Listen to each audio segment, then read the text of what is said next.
so good, but it's so spicy. It just kicks you in the mouth. All right. Oh, I can start. I feel I'm gonna start sweating really soon. What's up, everybody? Welcome back. Thank you for sticking around to my channel. I know it's been a while since, my last video, but I'm back and I'm happy. I couldn't be more excited to be doing another video for you to watch. But today we're gonna get right to it. We're gonna talk about some cool things. I wanted to touch bases on something that during this time frame that I was off, like doing YouTube videos, something I wanted to talk about was common mistakes that photographers do when taking portraits. So this doesn't just apply to photographers now. You can use this whether you're taking pictures of your friends, whether you are a photographer and want to take some cool portraits and just kind of want to up your game, and things to consider that may help you out in the long run. Definitely for everyone. If you're shooting with your iPhone at a friend's event, or just pictures of your friends, or you're shooting DSLR, this will definitely help you out. So let's get right to it.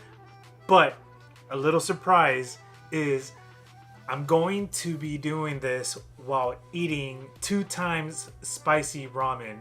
So my cousin introduced me to it. She usually eats these spicy ramens, and then I started looking it up, and apparently there's challenges to it. I've never tried them, so I don't know how hot they are, but I'm going to make some right now, and I'm gonna try to get through these common mistakes that we do in portrait photography, and hopefully it's not a mistake that I'm doing while eating this, and I'm gonna just try to get through it overall.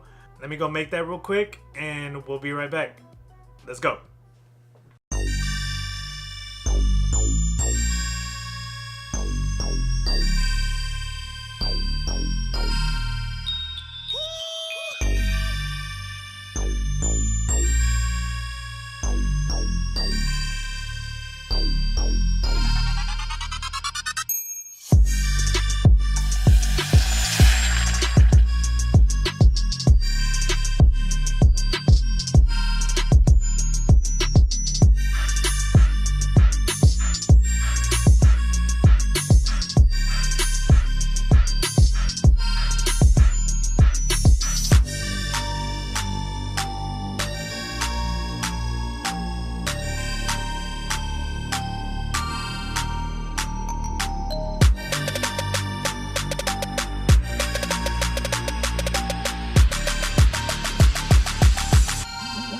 Streets, motherfucker.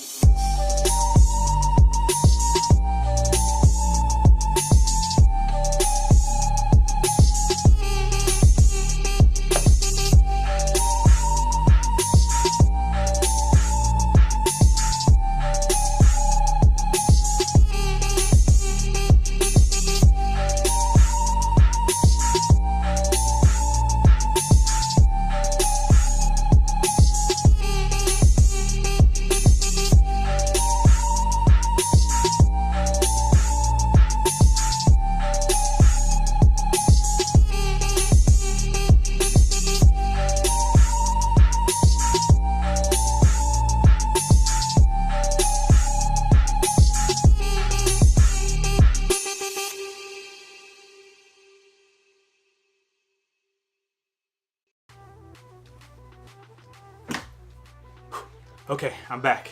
So I got my ramens right here.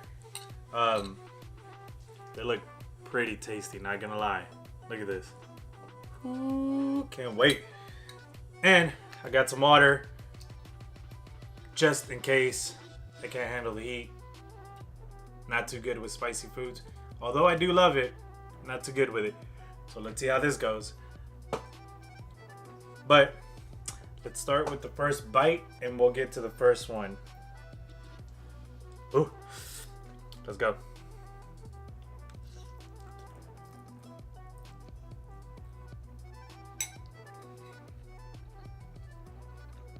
Okay. There's a little heat, a little kick to it. Ooh, all right.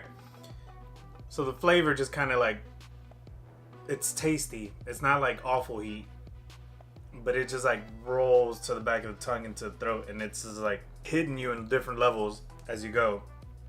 I can definitely taste it. We're gonna keep going on it though. It's actually pretty tasty. Okay, so one of the common mistakes that happens is not focusing on your subject.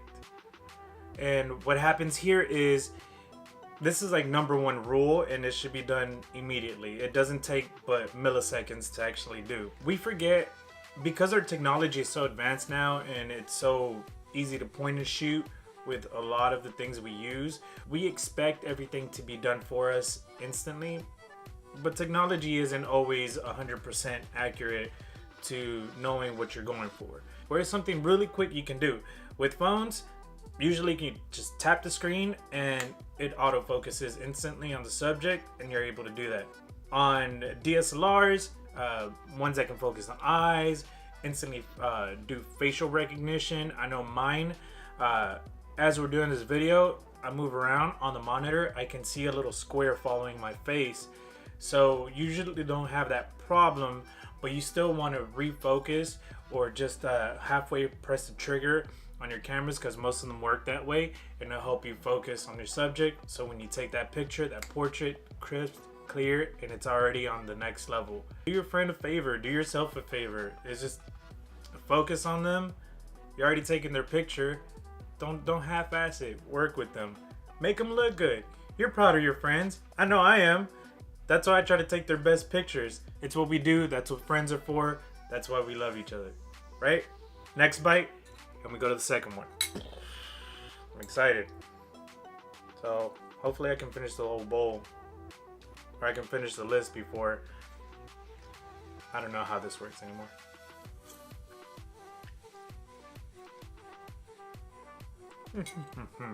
It's so good, but it's so spicy. It just kicks you in the mouth. All right. Oh, I can start. I feel I'm gonna start sweating really soon. All right. Another common mistake that we do when we're taking pictures is putting the subject too close to something. For instance, in most cases, we're shooting a friend or we're taking pictures of friends, and they're leaning against something or they're close to a wall. Tell them to take a step. Like, I'm stuttering now. It's like kicking in as I'm talking. It's all that air. All right. Tell your friend to take a few steps away from the wall or a subject that they're too close to. So that way, you can create a depth of field between the subject and what's behind them. So they don't blend in, or it doesn't look too flat, or it doesn't look like they're just like everything's too sharp. In most cases, we want just a good portrait picture of a friend or something, and you wonder how everyone gets those like bokeh and blurry backgrounds. Well, that's one of the ways you get it. You step away from, for instance, a wall a few feet off, and it creates that depth. So, try to keep your distance from a wall if you're taking pictures of someone. Man, this video is gonna be off the rail. Like, I don't even know what's gonna happen anymore. It's starting to kick in really hard. Ooh, you can hear it. All right, another bite, and I'll recap on this in a little bit. And I think I'll be able to focus more once I don't worry about the bites that are coming after this.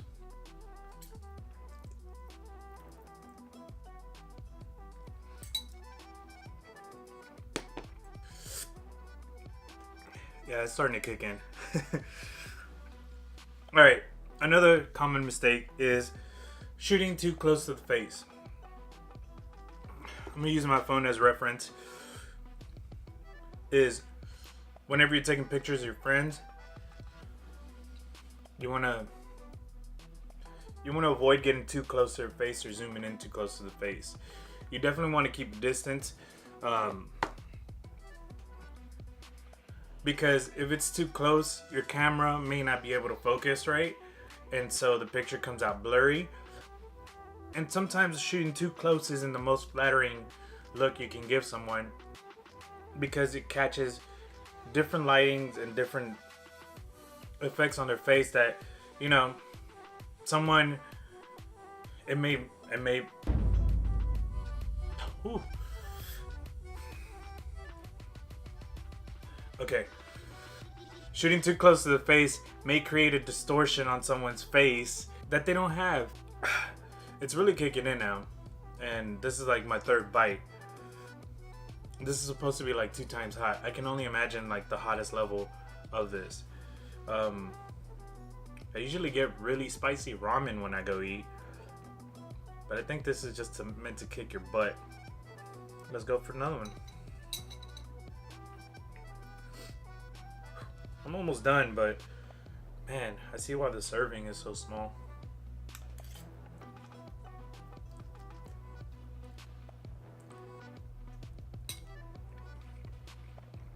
I think the more I do it, I can adjust to it, but just like reignites everything. Okay. Oh man, I'm starting to sweat. Hold on, let's see if we can see that. Hold on. Oh no. See, I just did that. I got too close. You saw things that you shouldn't have seen. Let's hope it doesn't get in my eyes. Alright, I am sweaty. Not gonna lie. I'm not touching the water. It's still sealed, brand new. So, I'm holding off on that. Another common mistake. Let's go. Let's keep going. Is, like I mentioned earlier, as I was talking about shooting too close, try to find different angles of yourself. You know, you're not shooting like this. You're not shooting like this. And you're not doing the front face thing where like you get scared. You find your best angle. So do that for yourself, do it for your friend, do it for your family, whoever you're taking a picture of. Find their best angle, work with it, find their flattering spot. Usually everyone has a good side. I have all good sides. Totally kidding.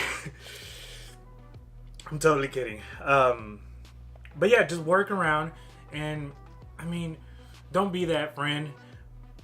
Whether this is a picture for a friend, like out of a phone, or don't be that photographer. I don't even know where I'm going anymore. Just know that don't be that person that just takes one shot, and in this case, it's like, okay, I think we're good. No, take several shots, take different angles. You're gonna find a really great shot out of all that. And if you're not editing, definitely take a lot more angles, because it's gonna help the picture overall. And if you're a photographer and you're like, well, I can retouch that, don't always rely on that.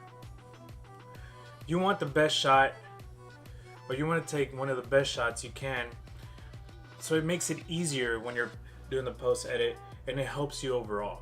So work with angles, step up the game with that. Things are starting to click now after all this spiciness is like heightened my senses. So I'm gonna go back and retouch on some things that I forgot earlier. All right, let's keep going. Let's keep going. I'm almost done here.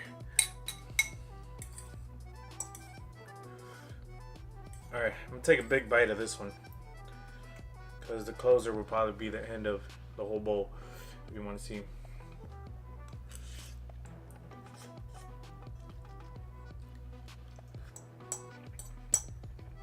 It's tasty, it's so good, but it's so hot. I feel like my lips are getting plump now. Here we go. I'm just trying to concentrate, sorry. Alright, last but not least, definitely not least, because there's so many things we can always do better as people, as humans. No, there's always a lot of great things we can do and fix as photographers, or just like someone who likes to take pictures, to help everything. And I just kind of want to close it out because it's really getting spicy, and I want to be able to give you a good video. But I hope you're enjoying it so far, because I'm suffering. Oh, yes. I feel everything just clearing up.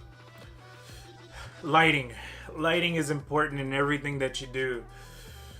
If you're using a phone, in most cases you can tap on the thing you want to focus in with. You can tap on the screen and adjust the lighting on what you're focusing in by moving your finger as a slider and adjusting brightness. You don't want to take a picture of your friend or yourself in very low light. It's unflattering. these cameras want to compensate for the darkness, so then you get really, really grainy shots, and they look awful. And you really can't do much with them, even in post edit. If you try to sharpen them, it just looks worse. So consider lighting whenever you are shooting. Whether it's at home, turn on all the lights. Put like a key light, kind of like I'm doing right here. This one, look, you see my hands?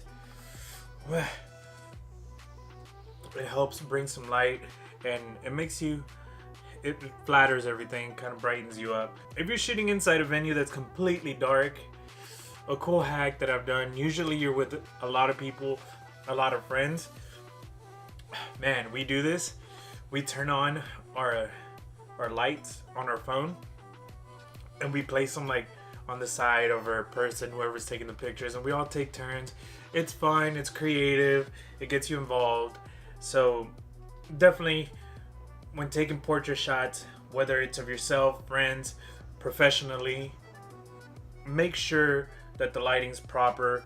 They're very common mistakes that we do even as professionals, because we get so comfortable and so used to the way we shoot that we tend to forget.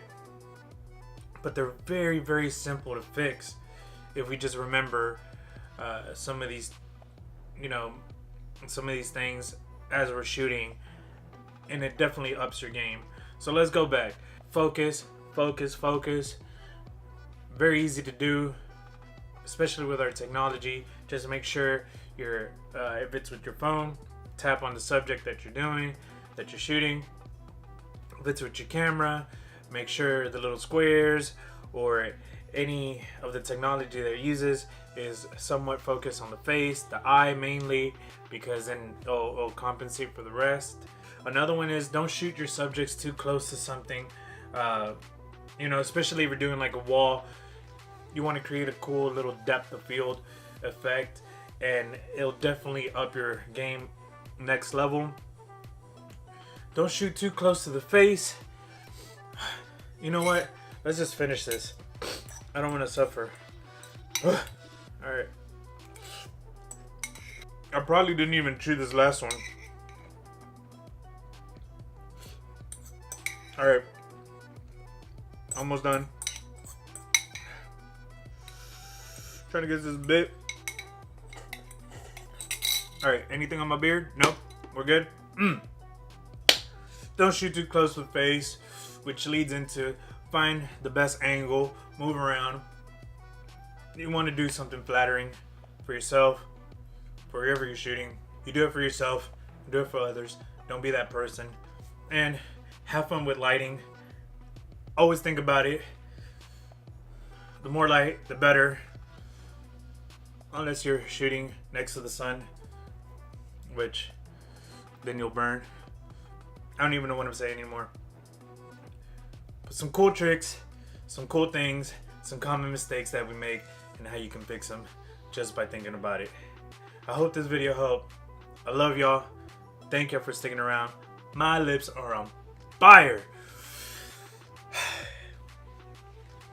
And it's mainly my lips, not so much everything else anymore. So I'm just trying to create like some airstream that goes in like this. But other than that, like, subscribe, hit the bell, do all that nice fancy jazz. Leave a comment. I want to hear what you have to say. Tell me if you liked me doing this and what else you would like to see. And if you really enjoyed it, shoot, I might bring some spicy wings next time. But for sure, I love y'all. Let's do this. Let's keep going. Let's make the community better. I feel like I'm doing the Oscars and the music should be playing in the background, kicking me out. Anyways, I already said bye like 10 times. Peace out. Until the next one. Stay tuned.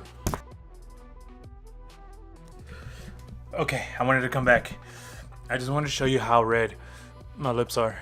Hold on, can we focus? There he goes. I think it has a lot to do with the chili sauce and everything on there. Oh man, and you can see I've been sweating. Alright, don't forget, don't shoot too close. That was awful. Peace.